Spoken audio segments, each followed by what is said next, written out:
जय हिंद। आज हम जानने वाले हैं यूनान की सभ्यता के बारे में, ठीक है। जिसमें यूनान यानी कि यूनान का सभ्यता का उत्पत्ति कैसे हुई, वहां पर उस समाज का विकास कैसे हुआ। किसी सभ्यता का मतलब हम कह सकते हैं भैया कि अगर सभ्यता है ना, संस्कृति बोल सकते हैं, तो वहाँ के लोगों के द्वारा मेल जोल होगा, ठीक है, नई चीजों की खोज होगी, तरक्की होगा, तो ही तो उसका विकास होगा, ठीक है। तो हम जानेंगे सभ्यता का विकास आखिर में हुआ कैसे और इसको खोजा किसने। जो यूनान है ना, यूनान को खोजने वाला कौन था। साथ में जानेंगे कि सभ्यता का जब पूरा विकास हुआ, इसके बाद इसमें दो महाभीषण युद्ध हुए हैं। इन युद्धों को भी समझने वाले हैं, ठीक है। तो पहले शुरुआत करते हैं हम यूनान की, ठीक है। देखिए यूनान को हम बोलते हैं, देखिए यूनान तो एक्चुअली में उसको हम पुराना क्या नाम है, ग्रीक नाम है, ग्रीक या ग्रीस के नाम से भी जानते हैं यूनान को, ठीक है। हालांकि जो यूनान है ना, ग्रीस को यूनान भारतीयों के द्वारा दिया गया है, ठीक है। उसका नाम किसने दिया है, भारतीयों ने। और आज के समय बात करें तो आप यहाँ पर मैप में देख सकते हैं, आपको दिख रहा होगा मैप, ठीक है। तो यहाँ पर क्या हुआ, आपका ग्रीक दिख रहा होगा, ठीक है, या यूनान कह सकते हैं, जो आज के समय तीनों ओर से समुद्र से क्या हुआ, घिरा हुआ है। और ये क्या है, दक्षिण पूर्व यूरोप में स्थित है। कहाँ पर, यूरोप में स्थित है, ठीक है भैया। जो इसकी खोज यानी कि जो प्राचीन समय में इसको यूनान को ग्रीस या ग्रीक बोला जाता था, इसको क्रीट वंश से भी उत्पत्ति मानी जाती है। यानी कि मान सकते हैं कि जो यूनान है ना, इसकी जो उत्पत्ति 2500 ईसा पूर्व से 1400 ईसा पूर्व की समय मानी गई है। यानी कि जिस समय ग्रीट जो था सभ्यता, उसका जब विकास हुआ था, उस समय इसको भी विकास हुआ था। तो इसलिए हम इसको ग्रीट सभ्यता के नाम से भी जानते हैं, ठीक है। हालांकि इसका जो खोज है ना, वो हेनरी स्लीमैन ने किया था, जो एक था जर्मन का व्यक्ति था। तो जर्मन के व्यक्ति ने क्या किया था, इस यूनान की खोज किया था, ठीक है। अब हम बात करते हैं जो ये सभ्यता भैया, इसका आखिर में विकास कैसे हुआ। तो देखिए शुरुआती में तो इसका विकास अभी नहीं हुआ था। शुरुआती विकास के दौर के लिए लोगों में क्या था, धीरे धीरे जब कुछ लोग बने, इकट्ठे हुए, और जब मतलब कोई भी सभ्यता जब उद्भव हुई तो भाई लोगों का ग्रुप तो चाहिए ना, तो लोगों का धीरे धीरे क्या हुआ, ग्रुप बना। जब ग्रुप बना धीरे धीरे तो क्या हुआ, वो लोग दो भागों में बंटना शुरू हो गए। तो कुछ ने कहा कि भैया शिक्षा पर जोर दिया, रोजगार की तरफ दिया, और कुछ क्या कहते घुमंकड़ू हो गए, यानी कि बस घूमते फिरते थे, खाते पीते घूमते रहते थे, कभी एक स्थान पर नहीं रुक करके विकास कर पाए, ठीक है। तो कहीं ना कहीं इसमें भी दो टाइप के लोग थे। एक इकट्ठे होकर अपना धीरे धीरे विकास किया, और कुछ लोग क्या होते थे कि बस घूमने और खाने के लिए भी, तो उनका विकास अच्छे से नहीं हो पाया। लेकिन क्या हुआ कि भैया जब कुछ समय बाद मूवी घूमने से देखे कि भैया हमारा तो विकास हो नहीं रहा है, ठीक है। तो अब विकास अपने करने के लिए उन्होंने एक स्थान बना लिया। और स्थान पर वही मतलब कोई भी स्थान बनाने का मतलब एक जगह रुकना शुरू कर दिए, और वहां से रुक करके, ठीक है, वहां पर रुके और धीरे धीरे करके अपनी सभ्यता का विस्तार शुरू कर दिया। यहाँ से शुरू होती है यूनान की उत्पत्ति और अच्छी स्टोरी, ठीक है। देखिए शुरुआत में अब समाज धीरे धीरे बनेगा भैया। समाज कैसे बनेगा, लोगों से ही बनेगा। जब लोग बहुत सारे होंगे तो धीरे धीरे क्या होगा, काम भी करेंगे। जब काम करेंगे तो नई नई चीजें क्या होगी, सुविधाएं होंगी, और नई नई चीजें मिलेंगी उनको। तो ऐसे क्या हुआ कि इस सभ्यता का उत्पत्ति का विकास शुरू हो गया। देखिए हम बोल सकते हैं यहाँ से थोड़ा सा हम सामाजिक स्थिति के बारे में जानेंगे। देखिए तो सामाजिक शुरुआती में जो वहाँ का समाज था, यानी कि जो ग्रीक बोल सकते हैं या यूनान कह सकते हैं, तो जो वहाँ का समाज क्या था भैया, वो दो रूपों में बटा हुआ था शुरुआती दौर में। एक नागरिक और एक गैर नागरिक के रूप में, ठीक है। अब नागरिक इनके अंतर्गत आते हैं। तो देखिए नागरिक हम उसे कह सकते हैं जिसमें क्या था, उस समय जो सरदार हुआ करते थे, और उसके अंदर क्या होते थे, गरीब किसान हुआ करते थे, तो उनको नागरिक के अंतर्गत रखा जाता था। हालांकि सबसे इसमें जो भोग विलास कम क्या करते थे, तो सरदार थे भैया। जो ऊंचे पद वाले थे ना, उनको अधिक प्रॉफिट होता था, और नीचे वालों को कोई प्रॉफिट नहीं था। हालांकि और उनको प्रताड़ित और दुखित किया जाता था। जो गरीब किसान थे उनको अधिक मजबूर किया जाता था, उनको परेशान किया जाता है, ठीक है। वहीं हम बात करते हैं गैर नागरिक के बारे में। तो देखिए गैर नागरिक वो होते थे जिसमें क्या थे, नौकर हो गए, सॉरी क्या बोल सकते, विदेशी व्यक्ति हो गए, ठीक है। इसके बाद जो खरीदे हुए क्या थे, दास थे, उनको रखा गया था किसमें, गैर नागरिक में। ये सभी क्या थे अपने गैर नागरिक, और इनको एक बदसलूक से जिंदगी, बदतर से बदतर जिंदगी क्या होता था, इनको इनके साथ किया जाता था। हालांकि इसमें जो बेचे गए जो गुलाम थे, गुलामों की जिंदगी और बदसूरत कह सकते हैं, ठीक है। उनकी जिंदगी एकदम नरक से भी क्या थे, खत्म थी भैया। उसमें क्या होता था भैया, उनको अधिक से अधिक कष्ट और खाने पीने कोई भी सामान नहीं दिया था अच्छे से, उनको बस काम कराया जाता था, ठीक है भैया। आप क्या, आपको खरीदा गया है, ठीक है, आप गुलाम हो तो आपको गुलामी की तरह काम कराएंगे सब। तो उनको ये सब बहुत ज़्यादा प्रताड़ित करना शुरू कर दिया, जिससे उनकी स्थिति और क्या हुई, खराब होती गई। इसके बाद क्या होता है कि ये समाज धीरे धीरे उसमें जब जागरूकता हुआ, पैसे हुआ, तो भैया जब पैसा हुआ तो थोड़ा थोड़ा ग्रुप में भी बंटना शुरू कर दिया गया। अब धीरे धीरे उनका विकास हुआ, बढ़ने लगा धीरे धीरे। ठीक है, ठीक है। अब देखिए भैया वहाँ पर क्या होता है कि धीरे धीरे, ठीक है, वहाँ के लोगों ने, वहाँ के जो भी किसान थे, उन्होंने कहा क्या कि भैया अब जीविका जीने के लिए भैया अपने साम्राज्य को विस्तार करने के लिए रोजी रोटी तो चाहिए ना। तो उन्होंने धीरे धीरे उनकी जो स्थिति थी, आर्थिक स्थिति को मजबूत करने के लिए कृषि उठा गया, कृषि करना, खेती करना प्रारंभ किया। तो खेती भैया वहाँ पर कैसे हो पाएगी, पहाड़ी इलाका है, ठीक है। यूनान जो था वो 3 ओर से समुद्र से घिरा हुआ था और साथ में पहाड़ थे पूरा, तो खेती अच्छे से नहीं हो पाती थी। अब खेती जब हो नहीं पाती थी भैया, तो उन्होंने सोचा कि अब क्या करें हम लोग। तो उन्होंने कहा कि भैया कि खेती के साथ साथ उन्होंने बागान लगाना शुरू कर दिया, पशु पालना शुरू कर दिया, इसमें गाय बैल सुअर जो भी थे, बकरी बकरी सब, उनको पालना शुरू कर दिया। इसके साथ साथ वो लोग नए नए चीज़ों को बनाना भी लग गए, कुछ पेड़ पौधे से उसका जूस मतलब तेल निकालना शुरू कर दिए, ठीक है, नए नए चीज़ों से। और क्या कर, जब ये सब निकालना शुरू करने के बाद इन्होंने व्यापार का भी सहारा ले लिया भैया कि बस हम लोग खेती करेंगे तो हमारी जीविका नहीं चलने वाला है, ठीक है। अगर अपने लोगों को बचाना है ना, तो उनको भूखों से बचाना है, तो आपको व्यापार भी करना पड़ेगा। तो व्यापार करने के लिए उनके पास एक अच्छा स्रोत या साधन बोल सकते हैं, क्योंकि उनके पास 3 ओर से समुद्र था और किधर भी लेकर जाकर अपना व्यापार कर सकते थे। तो इससे क्या हुआ कि भैया उनकी आर्थिक और धीरे धीरे क्या हुई, अब मजबूत होनी शुरू हो गई, ठीक है। पहले की अपेक्षा उसमें क्या हुआ, विस्तार शुरू हुआ। अब भैया देखिए उनमें शिक्षा की भावना भी धीरे धीरे जागृत हुई। अब धार्मिक, ये लोग धर्म को भी मानने वाले थे, ठीक है। वो क्या करते थे, वो धर्मों को भी मानते थे, ठीक है। देवी देवता हो, उस समय देवी देवताओं को क्या मानना, इन लोगों को प्रचलित प्रथाएं शुरू हो गई। हालांकि ये लोग इसलिए मानते थे क्योंकि ये लोग मृत्यु से डरते थे, मौत से क्या होता डरते थे, इसलिए ये लोग क्या मानते, देवी देवता की पूजा करते थे। और उस समय इनके मुख्य सबसे प्रमुख देवता कौन सा था, तो जीसस, ठीक है। और इसको हम ईरान उसको कह सकते हैं क्या, इसको ग्रिप्ट बोल सकते हैं, क्रिप्ट, ठीक है। तो अलग देश अपने अपने अनुसार इनको जीसस को बोलते हैं, ठीक है। तो यहाँ पर आप देख सकते हैं जो क्या बोलते हैं, देवी देवताओं की पूजा करते हैं, जिसमें जीएस का थे। और वहीं रोमन में जीएस को जुपिटर बोला गया है, क्या बोला गया है, जुपिटर, ठीक है। देखिए इसके बाद जो युद्ध का देवता को उन्होंने बताया था इरिस, और प्रेम के देवता को इरोस बताया, ठीक है। अब भैया धीरे धीरे संस्कृति का तो विकास होना हो गया। अब वहाँ पर जो संस्कृति थी ना, धीरे कई सारे टुकड़ियों में बंटना शुरू हो गई। तो उसमें जो ईरान तो है, सॉरी यूनान है, तो वो भैया क्या हुआ कि 2 स्टेटों में बट गया। एक बटा किसमें, एक बटा स्पार्टा और एक बटा एथेंस में। अब एथेंस जो है ना, वहाँ की देवी देवताओं का नाम से, यानी कि क्या थी, वहाँ की एक देवी थी एंथना, तो उन एंथना के नाम से उसको एथेंस रख दिया गया, ठीक है। और स्पार्टा तो लड़ाकों का क्षेत्र था। अब यहाँ से एक नई कहानी मोड़ लेती है, ठीक है। कहानी मोड़ कैसे लेती है भैया, देखिए एथेंस और स्पार्टा में क्या डिफरेंस था। तो एथेंस वाले क्या थे, लोकतंत्र वाले थे। वहाँ पर लोग राजा का शासन था, लेकिन वहाँ पर लोकतांत्रिक व्यवस्था थी, ठीक है। यानी प्रत्येक व्यक्ति को शिक्षित करना जरूरी है, सभी को रोजगार मिलना जरूरी है। और वहाँ पर सबसे पहले जो राजा हुए थे, वो राजा हुए थे कौन, सोलन ने क्या किया भैया कि धीरे धीरे वहाँ के लोगों को देखा, और जो दास थे, जो गुलाम थे, उनको आजाद किया, कहा कि अब से कोई गुलाम नहीं रहेगा, सबको अपना अधिकार मिलना चाहिए, ठीक है। ये गलत है। और जो कड़ा कानून बनाया गया था, उस कानून को क्या कर दिया उसने, नियम मतलब सिंपल कर दिया, जिससे कि वहाँ के लोगों को जीना आसान हो गया, ठीक है। तो धीरे धीरे उनकी तरक्की भी शुरू हो गई।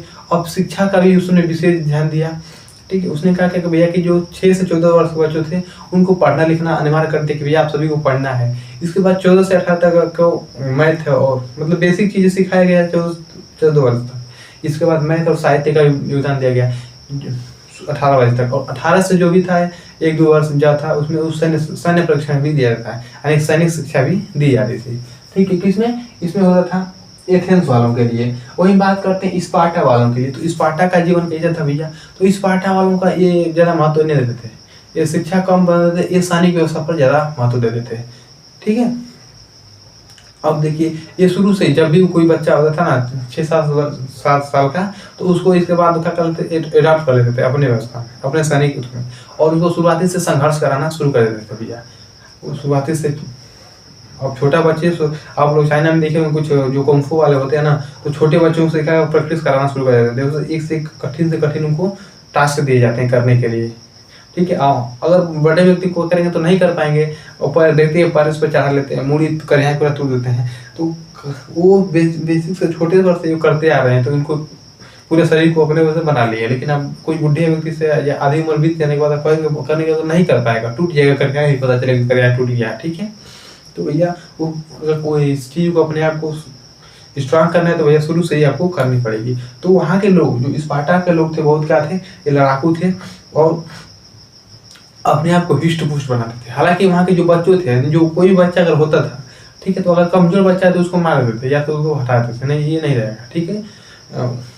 जो ताकतवर बच्चे होते थे उनको लेकर जाते थे और घने जंगलों में छोड़ देते थे भैया, जो वहाँ पर जा तू और उसको बिना हथियार के जंगलों में छोड़ देते थे, कहीं सांपों के इलाकों में डाल देते थे, पानी में डाल देते थे। भैया तू वही क्या तेरी एक परीक्षा है और परीक्षा में तुझे पास होकर आना है, अगर तू फेल हो गया तो भैया खत्म कहानी तेरी, वहीं पर तुझे मार डालेंगे। अब बताओ 10 से 15 साल के बच्चों को छोड़ दिया जाएगा वनों में ले जाकर जंगलों में, तो वहाँ से कैसे लड़ेंगे। तो अब उसमें से जो निकलता था वो खतरनाक योद्धा होता था, ठीक है। उसके बाद उसको कठिन वहाँ से ट्रेनिंग होती थी। हालांकि उस संगठन का नाम था, जो सैन्य संगठन था ना, उसका नाम था अबोगे, क्या नाम था, अबोगे, ठीक है। वहाँ पर ट्रेनिंग शुरू होती थी। अब आगे बात करेंगे कि आखिर में वहाँ पर जो स्पार्टा वहाँ पर एक भयंकर युद्ध होता है, उन युद्धों को भी बात करेंगे। इससे पहले कुछ इसमें के बेसिक कॉन्सेप्ट को हम समझ लेते हैं, ठीक है। देखिए अब क्या होता है कि भैया जो जैसे सोलन ने क्या लोकतंत्र लगा दिया। अब जब लोकतंत्र लगा दिया तो प्रत्येक नागरिक को भी अधिकार मिला। सोलन के बाद जैसे सोलन का होता है, सोलन के बाद मृत्यु के बाद कलस्तीन जाता है। अब कलस्तीन देखता है कि भैया सोलन ने तो बहुत योगदान दिया है, लोगों को बढ़ाया है, तो उसी को देख कर क्या करता है, ये भी वही नियम करता है कि नहीं, इस जो लोकतंत्र चीज है ना उसको आगे बढ़ाया जाए, जिससे लोगों का क्या होगा, विकास होगा। अब ये भी वही काम करता है लोगों का विकास करने के लिए। हालांकि विकास तो इसमें भी होता है, लेकिन स्पार्टा में विकास नहीं हो पाता क्योंकि वहाँ पर लोकतंत्र नहीं बल्कि सैनिकों का शासन है, राजशाही शासन कर सकते हैं, वहाँ पर कोई लोकतंत्र नहीं होता है। और यहाँ पर डेमोक्रेसी होती है, ठीक है। तो जैसे यहाँ पर क्या होता है, विकास तेजी से देखने को मिलता है। इसके बाद होता है क्या, इसके बाद आता है आपका पेरिक्लिनिक का समय आता है। अब इसके काल को बोला गया स्वर्ण काल बोला गया, ठीक है। स्वर्ण काल इसलिए बोला गया कि क्योंकि इसने और ज्यादा लोगों को विकास करने के लिए बहुत ज्यादा योगदान दिया।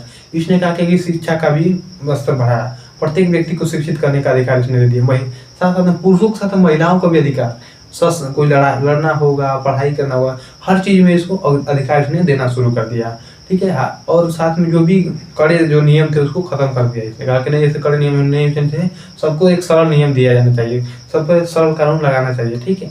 ये नहीं किसी को एकदम प्रताड़ित करना, दुखित करना, ये सब नहीं चलेगा, ठीक है। अब भैया बाद में देखा स्पार्टा वालों ने कि भैया ये तो हमसे, हालांकि दोनों साथ ही में निकले थे, ठीक है, दोनों अलग हुए थे ग्रुप बना करके, लेकिन विकास किसका तेजी से हुआ, इसका हुआ, एथेंस वालों का हुआ। क्योंकि देखिए यहाँ पर लोकतंत्र था और यहाँ पर कोई लोकतंत्र नहीं था, तो मनमाने वाले अपने चलते थे लोग। अब इनसे ये देखा नहीं गया तो क्या स्पार्टा वालों ने इस पर एथेंस वालों पर हमला कर दिया, ले भैया। हालांकि ये भी इसकी भी नेवी भी रखे थे भैया उस समय, ठीक है। तो भैया इनके पास सैनिक थे, तो ये लोग भी भाई इनके पास लोकतंत्र है, तो भाई शिक्षित व्यक्ति बैठे होंगे तो वो भी दिमाग लगाते होंगे, ठीक है। कहा गया ना कि अगर आप व्यक्ति कोई शिक्षित है तो ये बड़े से बड़े पहलवान को भी मार सकता है, अपने बुद्धि के बल से मार सकता है, अगर बुद्धि है तो, ठीक है। मोटा पहलवान भी कहा जाए, मोटे पहलवान बोले होता है बुद्धि कम होती है, ठीक है। जो पतला होगा, ऐसे कहावत है, बुद्धि तो भाई आपको शिक्षा लेने के अनुसार ही आपको मिल सकती है। ऐसे नहीं है कि बुद्धि आपको बस मंत्र बैठे और मंत्र पढ़ दिए तो आपको बुद्धि, या बैठ के स्मृति है तो बुद्धि है, नहीं, उसके लिए आपको पढ़ना पड़ेगा, बिना पढ़े आप कुछ भी हासिल नहीं कर सकते हैं, ठीक है। तो कहीं ना कहीं देखिए इसे जन्म किया स्पार्टा, और स्पार्टा ने इस पर हमला किया, किस पर, एथेंस पर, और हमला किया तो भैया इसके पास भी सैनिक थे। शुरुआती में जो स्पार्टा था एथेंस से जीतता गया, फिर बाद में बात करा कि स्पार्टा क्या होगा, एथेंस वालों से एक बार फिर हार गया, एक बार हारता है। इसके बाद फिर से क्या करता है स्पार्टा, इस पर एथेंस को फिर से युद्ध करता है और इस पर एथेंस को हरा देता है। हरा देने के बाद क्या होगा, एथेंस का पूरा साम्राज्य क्या होता है, विस्तार हो जाता है।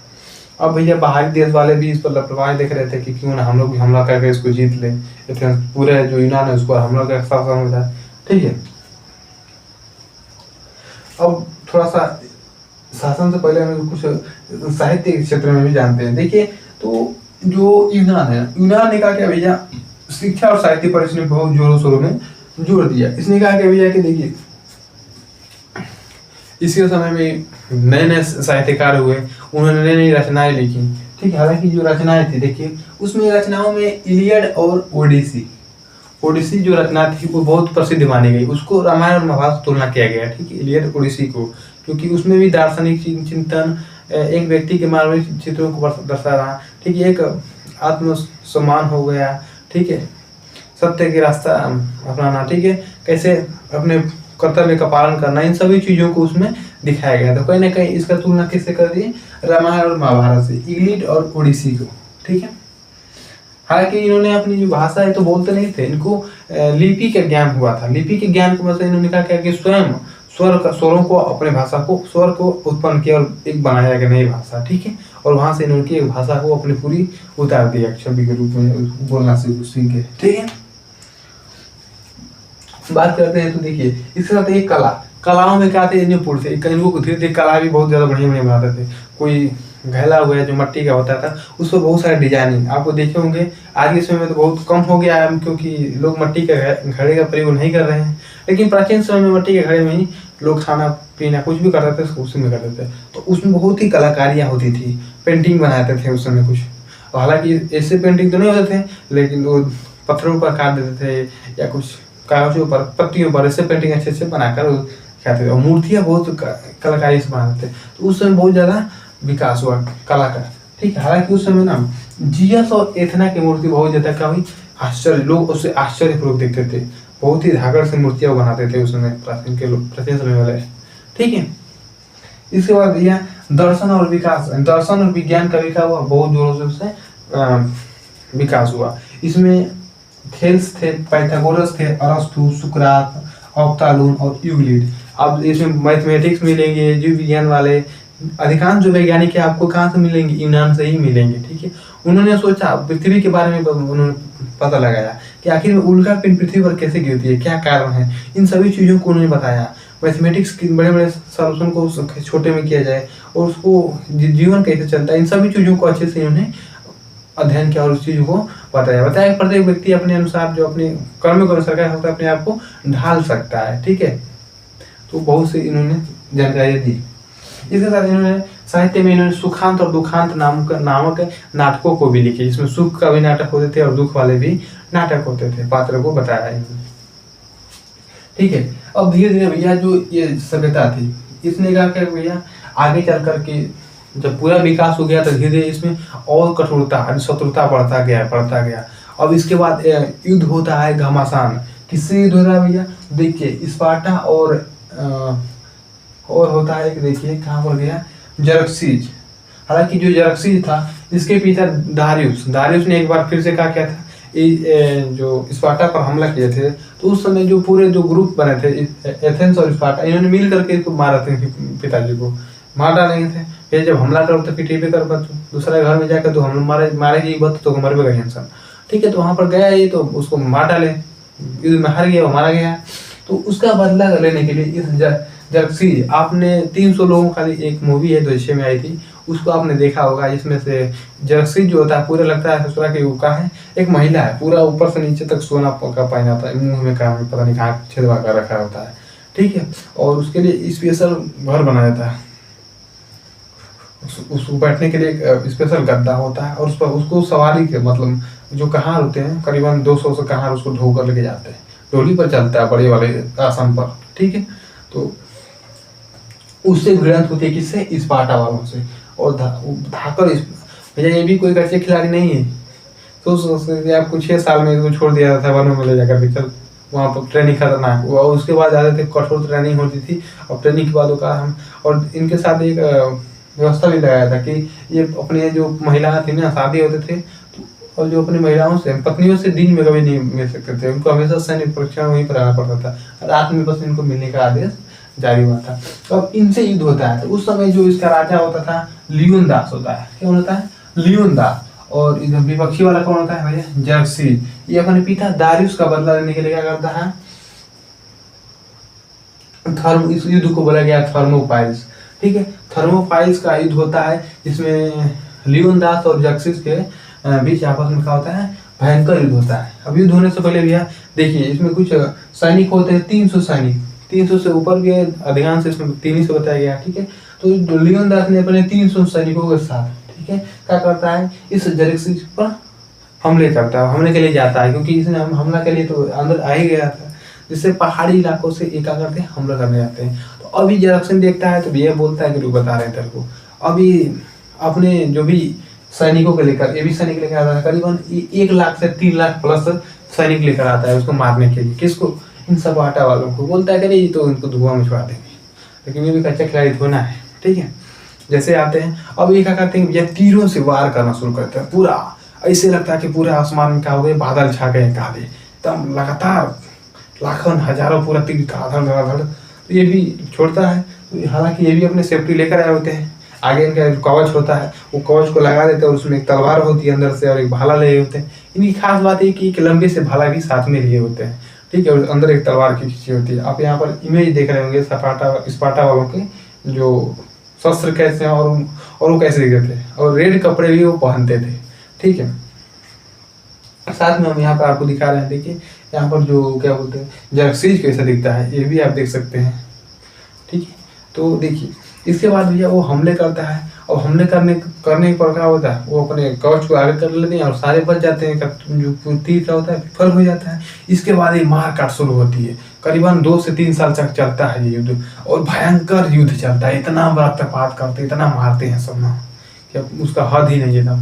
धीरे धीरे ये दुख का होता है, खून खराबा बहुत ज्यादा होना शुरू कर देता है। अब भैया युद्ध कैसे समाप्त हो? तो उसमें एक इन्हीं का जो स्पार्टा का एक गद्दार होता है एफियलिटेस। ठीक है, ये क्या करता है भैया? कि कहता है कि रुको बता रहे इसको, जो जर्सी था, अब तो भैया हम युद्ध से नहीं जीत पाएंगे, अब इसको छल करना पड़ेगा तो ही जीत पाएंगे। ठीक है, तो इसने छल करता है, इसको पैसा देकर क्या करता है? उसका रास्ता पूछता है दूसरे ओर से घुसने का, क्योंकि एक ही रास्ता इनको पता है और सामने से यही थे स्पार्टा वाले, उसी रास्ते पहाड़ी को और घेर लेते। जो भी अंदर आते थे उनको बस काम तमाम कर देते, मार देते थे। ठीक है, अब जर्सीज को ये बता देता है कि एफियल्स एक पिछले रास्ता पीछे रास्ते पर से वो लेकर अंदर आ जाता है। जब अंदर आते हैं तो पूरे क्या होते हैं? जो लियोनदास जो है ना, ये क्या होता है? अपने सैनिकों के साथ घेरना शुरू हो जाते हैं। इसके बाद लियोनदास कहता है कि अब हम लोग बचने वाले नहीं है। तो ये अपन एक सैनिक को भेजता है अपने घर, अपने साम्राज्य में। कहाँ पर? स्पार्टा में। कहता है कि बता देना कि हम कैसे एक वीरता की तरह युद्ध में लड़े और मारे गए। ठीक है, वो तो चला गया एक सैनिक इसमें से। इसके बाद क्या होता है कि देखिए इनको चारों ओर से घेर दिया जाता है, और फिर ये कहता है, जर्सी बोलता है कि तुम ये क्या कर दो? सरेंडर कर दो, अगर बचना चाहते हो तो वहाँ के जो सैनिक होते हैं वो बोलते हैं क्या? मोलेन लाबो। ठीक है, उनका एक नारा है, आज भी जानेंगे, मोलेन लाबो। कोई था बोलते हैं क्या बात? मोलेन लाबो। कहा कि अपने आप कर दो, अपनी तलवारें ले छट रख दो, दे दो। तो कह रहे हैं कि मोलेन लाबो मतलब आओ ले लो। इतना एटीट्यूड था कि आओ छीन लो, इतना उतुका था। कोई हिम्मत नहीं था कि उनके पास कोई चला जाए, मार देते, फिनाश हो जाते पूरा, कारपीट के दम एक बराबर कर देते हैं। और भैया युद्ध में घेर लिए पूरे चारों ओर से, क्या कर दिए? बाणों से हमले करना शुरू कर दिए। आप बाहुबली देखे होंगे। ठीक है, तो बाहुबली लास्ट वाला सीन में क्या होता है? पूरे बाणों से क्या होते हैं? मारता है सब। तो जब मारता है तो क्या बनता है? एक वो जो कवच बनाते हैं, जो आगे वाले ये होते हैं ना, उसको कवच बना करके क्या होता है? उसमें छिप जाते हैं, सब बाणों से बच जाते हैं। ठीक है, लेकिन यहाँ पर घेर करके चारों से क्या होते हैं? लास्ट में इनको बाणों से मार देते हैं। इससे क्या होता है? जो लियोनदास होता है उससे क्या होती है? डेथ हो जाती है, यानी वो मर जाता है। और इस पर शासन किसका होता है? अब इस पर शासन हो जाता है किसका? जर्सीन वालों का। ठीक है, लेकिन कुछ समय बाद क्या होता है कि इनसे एक विजय हो जाता है। किसकी विजय हो जाता है भैया? मैसेडोनिया के राजा फिलिपिन की। किसकी होती है? 4वीं शताब्दी में जो मैसेडोनिया होता है उसके राजा फिलिप जो होता है उसका इस पर शासन हो जाता है। जिसका पुत्र कौन था? सिकंदर था, जिससे अलेक्जेंडर तृतीय के नाम से भी जानते हैं। उसी ने पूरे एशिया और यूरोप को अपने अधीन किया था। ठीक है, वही था जो पूरा से हारने के बाद क्या हुआ था? अपने पीछे वापस गया था और रास्ते में क्या हुई? मृत्यु हो गई थी। ठीक है, पूरी दुनिया को जीतने वाला कौन? सिकंदर। तो मैसेडोनिया यानी फिलिप का पुत्र कौन था? सिकंदर था। तो इसके अधीन आता है, फिर सिकंदर के अधीन आता है। और सिकंदर की भैया 35 साल की उम्र में क्या होती है? डेथ हो जाती है। डेथ होने के बाद क्या होता है भैया कि जो उसी उसको मंत्री होते हैं वो प्रत्येक राज्य में क्या होते हैं? बटे होते हैं। तो वो अपने अपने राज्य को अपने अधीन कर लेते हैं। मतलब पुरानी जो सभ्यता थी उसका अंत होता है और नई सभ्यता का निर्माण होता है। ठीक है, तो आज के लिए इतना है, फिर मिलते हैं, तब तक के लिए जय हिंद।